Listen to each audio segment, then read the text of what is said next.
Cambe is designed to break up visitors into individuals upon entry, drawing their attention to what they see before them. A rather unique approach that you saw at the previous place I visited, Colleville-sur-Mer. The flat grave markers are dominated by a central mound, featuring a 4-metre high basalt lava cross, flanked by 2 figures, a man and a woman. The mound that it sits on top of is a comrade's grave, containing 207 unidentified and 89 identified soldiers. Surrounding it are 49 plots, each containing around 400 soldiers. Interspersed throughout the cemetery are groups of 5 basalt crosses between the graves. Cambe is the largest of 6 German cemeteries in Normandy. It is home to over 21,200 graves, with most falling in the Battle of Normandy between the 6th of June and the 20th of August 1944. The average age here is around 22 years old, with the youngest being 15. Due to the young age of many here, it was not only former German soldiers who visited the graves, but the parents of those buried here. During and after the war, the majority of German graves were scattered all over France.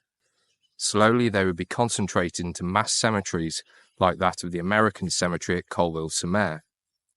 The majority of the men buried here were previously buried elsewhere, where they fell during combat, sometimes alone, sometimes in other cemeteries. Generally, the exception are those buried in British cemeteries. They remained in situ and are still cared for by the Commonwealth War Graves Commission, sometimes alongside the men they themselves killed. In 1954, a Franco-German Treaty was signed regarding war graves. Following this, more than 12,000 remains were moved to Cambe from over 1,400 locations. This resulted in many being identified that were previously unknown due to the haste in which they were buried. Originally, Cambe housed 4,500 Americans and 8,500 German casualties, but the Americans were later exhumed and 2/3 were repatriated to the States at the wishes of their families, and the further third placed at Colleville-sur-Mer at Omaha Beach. Since being opened in 1961, a further 700 men have been found in the area and buried at Cambe. The rapid advance of the Allies in Normandy meant that many were buried without markers or noting their location, and I'm sure many more will be found over the years to come.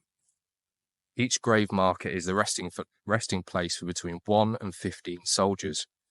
Cambe is home to several well-known individuals, one of them being that of SS Sturmbannführer Adolf Diekmann, who was responsible for several atrocities against civilians, most notably that at Oradour-sur-Glane, for which he was meant to be tried, but he died in Normandy before that could happen.